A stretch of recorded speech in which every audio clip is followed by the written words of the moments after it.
상상도 못한 일이었습니다. 바닷가에 위치한 한 식당 앞에서 충격적인 사건이 벌어졌는데요. 왜요? 한 여인이 어우. 흉기에 찔려 잔혹하게 살해된 겁니다. 아이고 세상에. 나한 8군데, 어? 그 다음에 마지막에 여기 팔 끊어졌는데 9군. 이게 지금 무슨 상황인 거예요? 여자를 살해하기 직전 살인범이 전했다는 의문의 편지. 얘하고 딸하고는 편지를 썼어요? 죽은 목숨이라 하여튼 난 이 세상 사람이 아니라 이라 생각 그래. 여자를 무참히 살해한 범인의 정체는 무엇일까요? 내용이 끔찍하네요. 지난 7월 30일 여느 때와 다를 바 없는 평범한 날이었습니다. 그가 나타나기 전까진 말입니다. 평화롭던 바닷가는 순식간에 비극의 현장으로 바뀌고 말았는데요. 한 남자가 휘두른 흉기에 잔혹하게 살해된 40대 여인. 무슨 일이에요 이게? 주민들은 끔찍했던 그날의 일을 생생히 기억하고 있었습니다. 벤치에 앉아가지고 둘이서 얘기를 했다. 남자가 집에 서갖고 편집하네 그거라고. 살인 사건이 벌어지기 직전 여자에게 편지를 전해다는 한 남자. 그런데 이제 여자가 그걸 얘기했어요. 그 이거를 구겨가 던져보고 딱 돌아서는데 남자가 이제 여기서 칼을 빼갖고. 아이고.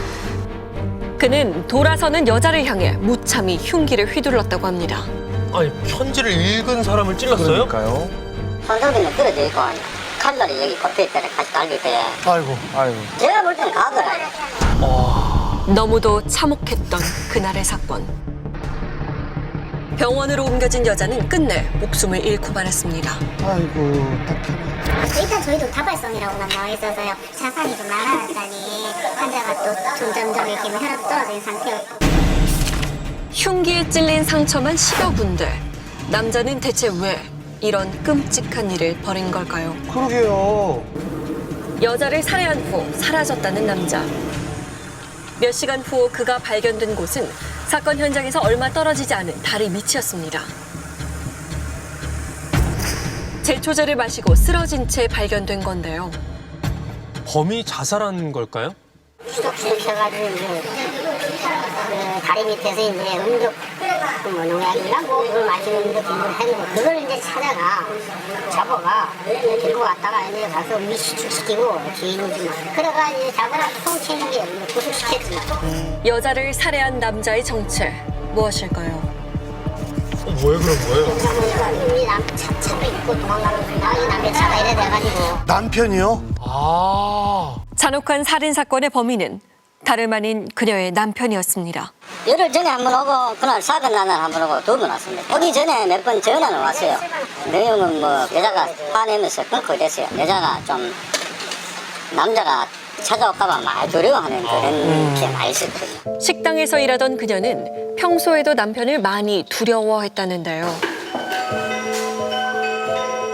하루아침에 가족을 잃고 힘든 시간을 보내고 있다는 피해자의 언니.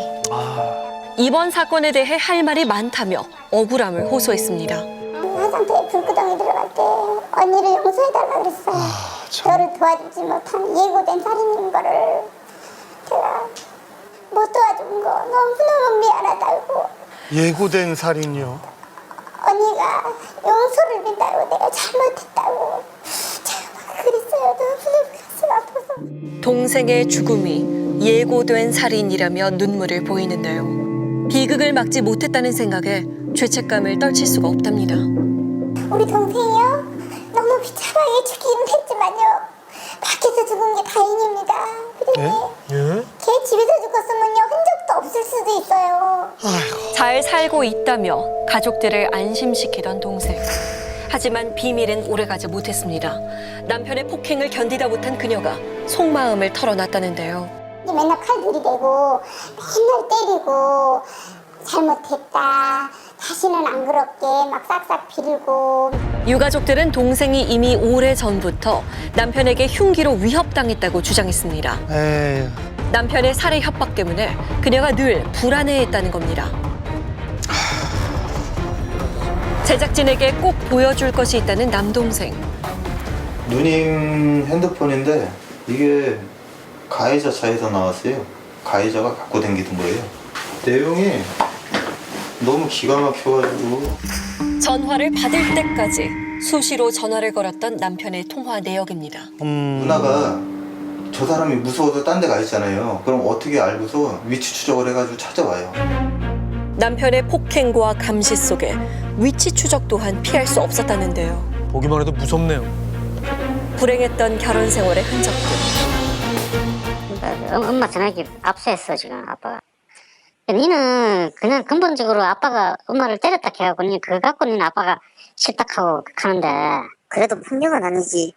그 말은 폭력을 안 쓰고 좋게 얘기해갖고는 들을 사람이 아니야. 아니 저게 그게 말이에요. 저게 아들한테 할 소린가요 정말? 그 아들하고 할 수 없는 대화 막 그런 거 있잖아. 너네 엄마는 좀 교육이 필요해. 그래서 때리는 거야. 맞아야지 정신을 차리고 아들과 그런 얘기를 하고 있는 상황이더라고요. 보니까 그 사람의 그 폭력성이나 그 잔인성은 정말 이루 말할 수가 없어요. 대체 두 사람 사이엔 무슨 일이 있었던 걸까요? 여자가 한때 일했던 곳입니다. 사장님이세요? 안녕하세요. 저기 실례합니다. 저 MBC에서 왔는데 그 여기 혹시라고 혹시 일하지 않았어요 예전에? 있어요. 그녀의 사고 소식을 미처 몰랐다는 지인. 전화 불쌍해서. 전혀 모르셨나 봐요.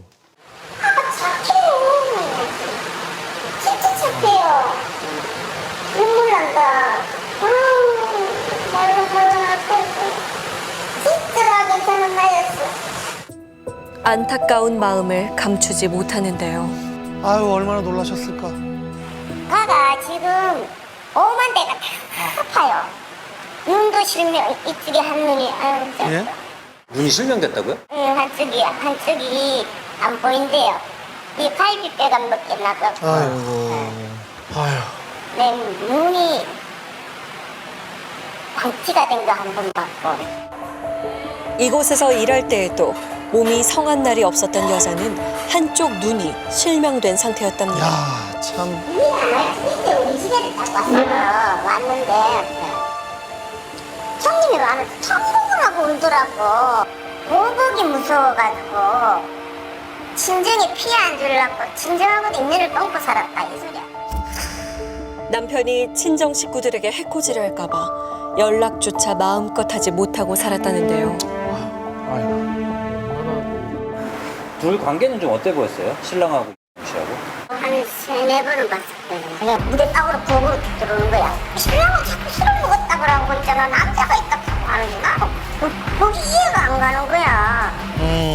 아내의 외도를 의심한 남편은 그녀의 일터로 찾아오는 일도 서슴지 않았다고 합니다.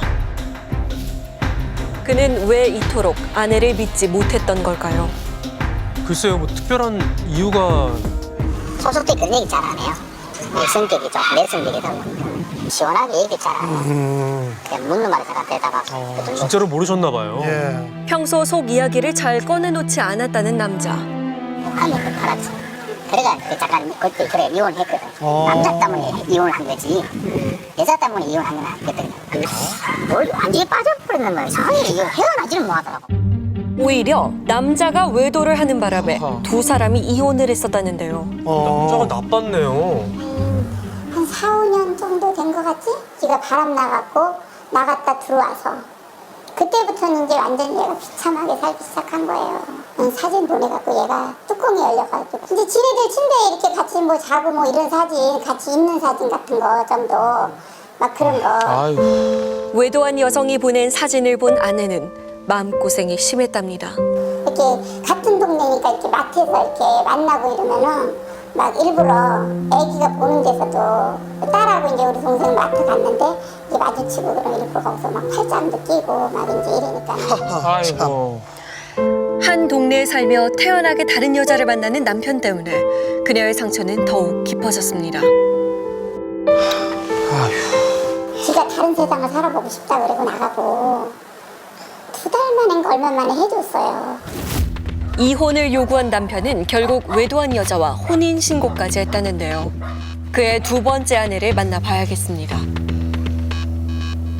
기다림 끝에 모습을 드러낸 두 번째 아내. 그녀는 남자를 어떻게 생각하고 있을까요? 안녕하세요. 저 MBC에서 왔는데 네. 그 씨라고 혹시 아시나요? 네. 남자의 이름을 이야기하자 갑자기 굳어지는 여자의 얼굴. 그러게요. 표정이 심상치 않습니다. 무슨 일이 있었던 걸까요?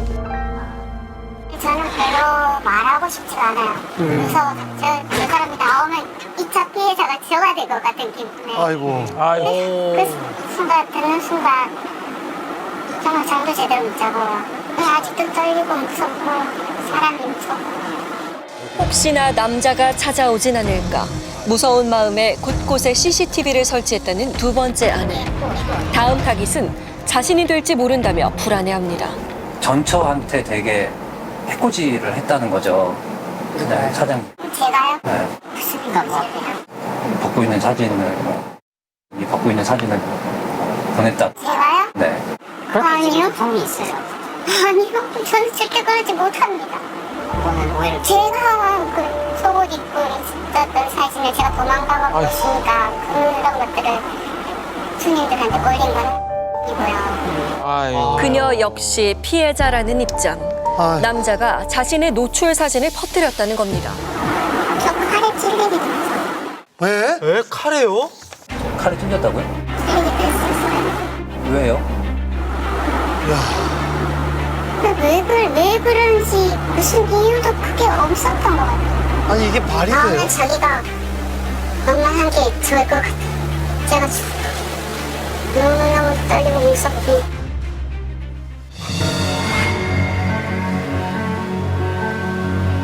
다시는 만나지 말아야 할 악연이라고 했습니다. 들으셨을 때는 좀 어떠셨어요? 그러고도 남의 사람이라고 했죠. 저도 몇 번이나 그럴 뻔했으니까. 지금 언제 만난 거예요? 2015년도 1년 안에 모든 사건들이 이제 뭐 만나고 잠깐 같이 살다가 저 피해 다니고 이렇게 끝나기 1년 안에. 진짜 황당하네요. 혼인 신고를 한 이후 폭행에 시달렸다는 두 번째 아내. 결국 1년 만에 이혼을 했다고 합니다. 결혼 생활은 어떠셨어요? 결혼 생활은 좀 얼음이었어요. 거의 죽음이었어요. 감시, 휴대폰을 뺏고 감금하고. 얼마나 무서웠겠어요. 폭력적이었던 남자의 흔적들이 여전히 남아있는 아이고. 상황. 잊으려고 애를 써도 끔찍했던 기억이 도무지 지워지질 않는답니다. 이 산에 올라가서 굴르라고 밀기도 하고. 예? 저게 말이 돼요? 밀어요 그냥? 그 비슷하게 그래? 여기서 칼로 죽을래, 목 졸라 죽을래, 저 떨어져서 죽을래. 세 가지 중에 선택해. 정상이 아니네요. 결론은 죽는 거네요. 네. 아우 얼마나 두려웠을까요. 참. 그녀 역시 남자의 살해 위협 속에 죽을 고비를 넘긴 것도 여러 번이라고 합니다. 이렇게 두 번 감아서. 예? 뭔 진짜 살인 미수인데요. 제가 그래서 추결하고 나왔어요. 나왔더니 거울을 봤는데 얼굴이 완전 잿빛이 돼가지고. 야. 벗어나야겠다는 생각에 도망치듯 집을 나왔다는데요. 두 번째 아내와 이혼한 남자의 다음 행보는 더욱 충격적이었습니다. 전처를 찾아가 자신을 다시 받아달라고 요구한 겁니다. 뭐 하는 짓이에요 이게? 사람이 저런. 집안 빼고 밀고 들어온 거예요. 코 근방에 사니까 이제 왔다 갔다 하니까. 그리고 들어올 적에도 애를 두고 협박을 해가지고 밀고 들어온 거예요. 아. 네가 이제 같이 안 살아주면 애한테 해코지 한다고. 아휴. 남자의 협박에 속수무책으로 당할 수밖에 없었다는 여자. 알라를 놔두고 어디를 못 가거든. 알을 놔두고 어디를 못 가는데. 딸을 가지고서 약점을 잡아가지고 본인 친딸이기도 한 거 아니에요? 친딸이에요. 혼인 신고 역시 원치 않았지만 남자가 강제적으로 서명을 요구했다는데요. 아니 언제는 이혼하자고 해놓고서 지금 뭐 하는 거예요? 감금과 폭행은 날이 갈수록 심해졌다고 합니다. 급기야 남자가 시키는 대로 유서를 쓰는 일까지 벌어졌다는데요. 아내가 아니라고 생각한 것 같아요, 저 사람은. 언니, 나는 제가 사단인 걸 인제 알았어. 그러더라고. 악마인 걸 인제 알았어, 언니. 그래서 내가 그거 몰랐나? 어? 네가 바보가 됐구나. 제가 그랬어요. 남자의 감시 속에 괴로워했다는 여자. 그러니까 내가 가서 그 CCTV를 보는데 그 집 가서 분명히 볼 거야. 카드로 신고를 해놓은 거 있기 때문에 그것 때문에 내가 신고를 해놓은 거야. 달리 신고를 해놓은 거야. 그런 것 같으면 네 혼자 먹었으면 집에로 있는 거고 네 혼자가 아닌 누군가와 같이 먹었다. 응? 그럼 넌 집에 있으면 안 돼. 솔직히 당신이 무섭다, 이제는. 나를 와서 죽일 거니까. 밤에 그래 그 몇 시간 동안 무슨 사건이 있었는지 얘기를 해라. 뭘 사건인데. 없었다고 무슨 사건이 있어. 내가 힘들 때 어디다가 전화를 하겠노. 하사연이라도 할 데가 어디 있겠노. 그냥 날 놔주면 될 것을. 아이고, 참. 사랑도 없고 애정도 없으면서 어떻게 같이 살아. 마음이 너무 아프네요. 술도 잘 안 먹었어요. 가족들 다 모이고 그래도 멀쩡한 사람 저렇게 때려놓으면 술 안 먹을까요? 더 이상 견딜 수 없었던 여자는 지난 5월 남자를 피해 도망치기로 합니다. 그럼 얘가 가출한 이틀 후에 혼인신고가 된 거예요. 얘 없는 상태에서. 둘이 같이 가서 한 게 아니고. 진짜 황당하네요. 그녀가 집을 나간 사이 홀로 혼인신고를 했다는 남자. 가출 신고를 통해 아내의 행방을 찾기 시작했답니다. 혼인신고를 되게 그러니까 자기가 이제 가정이라는 안에서 한다는 거는 아무 그게 아니라고 생각하고 있는 것 같아요. 모든 여자를 그냥 자기 거 되면 자기 소유물인 것 같은. 집을 나간 후 남자로부터 완전히 벗어났다는 안도감에 행복해했다는 여자. 마지막 통화는 3시간을 했지. 밝은 목소리로 너무 좋아하더라고요. 하루 종일 안고 잤어. 그리고 나 여기서 일해도 된대.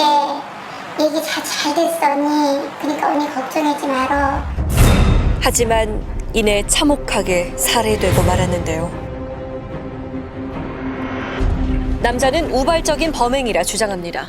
사람을 그리고 사망이 이렇게 되고 신기 소지하고 계획적인 범행이라고 볼 수 있죠. 범행도도 소지하고 왔고 그런 거 봤을 때는 이제 뭐 그걸 볼 수도 있지.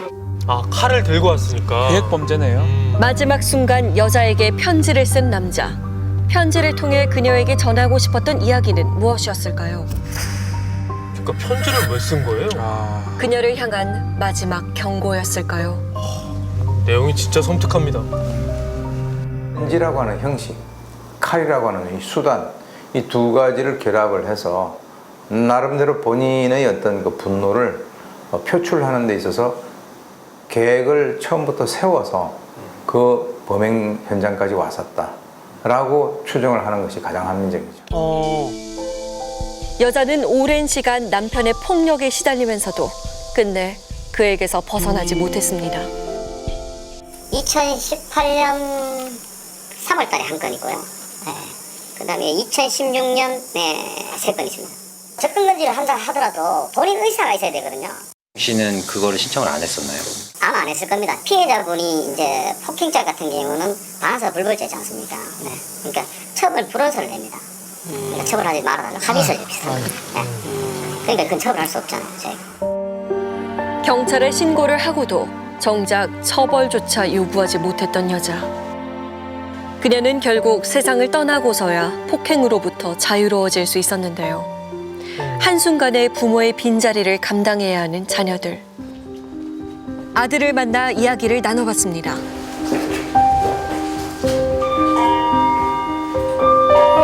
계세요? 안녕하세요. 저 MBC에서 왔는데 잠깐 말씀을 좀 나눌 수 있을까 해서. 지금 가장 힘든 건 아무래도 자녀들이겠죠. 마음고생이 얼마나 심하겠어요. 그럼요. 연애를 한번 해보셨어요? 네. 아버지는 그럼 현재 심정은 어떠세요? 신체는 미안하다고 하는 좀 누구한테? 누가 본? 저한테 이렇게 돼서 미안하다고 불만지고 불만해지고 좀 할게 너무 많아가지고 아직 어리고 미성년자고 막막함이나 뭐 이런 것들이 좀 어떤 어때요? 밤이 될 때까지는 제가 못 있어야 되니까 그 다음에 같이 가줘야지. 아이고 참. 돌이킬 수 없는 비극 앞에 가족들은 모든 것이 후회스럽기만 합니다.